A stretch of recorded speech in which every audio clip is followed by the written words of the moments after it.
Hector, any great ideas or Oh great man, comments? I have to think on my feet now. Oh yeah, You're great really. at that. What are you talking about? That's why we call on you, Hector, man. You're the Yeah, master yeah. of thinking on your feet. Hector listens so much all day. This Oh is why he talks all night. Like he listens so much all That's right. That's right. yeah. Yeah.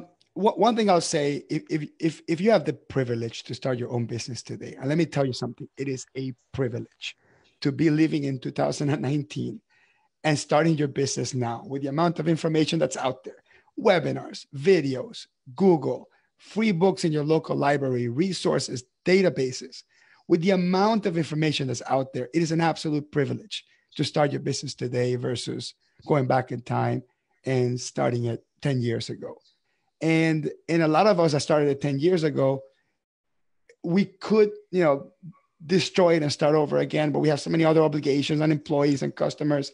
If you have the privilege of starting right now from scratch, design a business that design a business that you're going to want to work in it forever.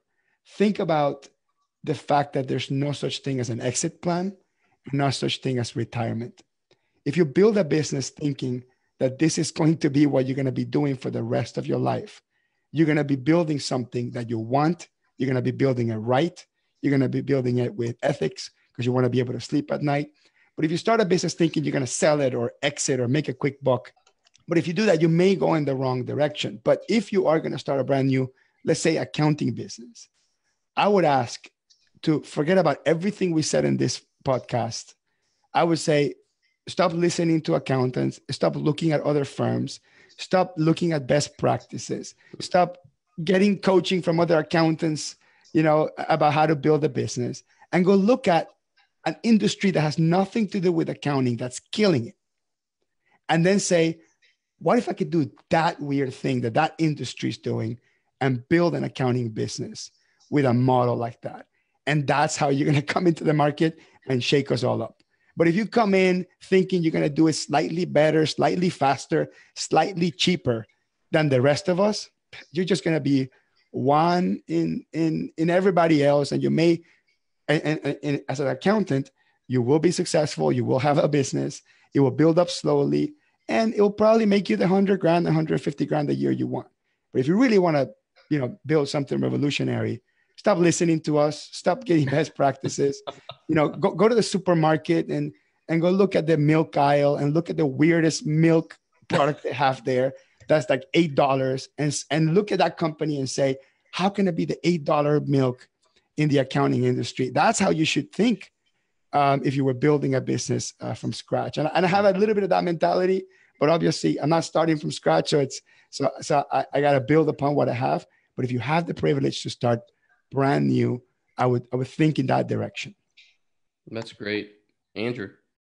Yeah, I mean, I want to echo what Hector's saying. Stop listening to us. I think the only person you should really listen to is your gut. I mean, you've really got to have a passion for whatever it is. Whether I don't really care what it is you're doing, whether it's that $8 milk and converting that to a new business model. It has to be a gut thing. You've got to trust your gut, and you've got to have a passion within you. My dad's always said to me, if you work a job you love, you'll never work a day in your life. If you have a passion and a drive to do something, you're going to be successful at it. I've always believed in that methodology. So if your gut is telling you that you've got to do something, you should follow that gut. If your gut's telling you, I'm not sure whether I should stick with my golden handcuffs or stay, don't jump off that ledge just yet.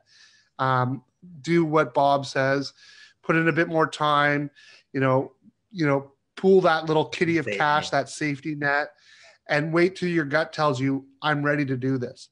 And you have to believe in your gut, and you've got to trust your gut, but you shouldn't be going until your gut has told you that it's time to move.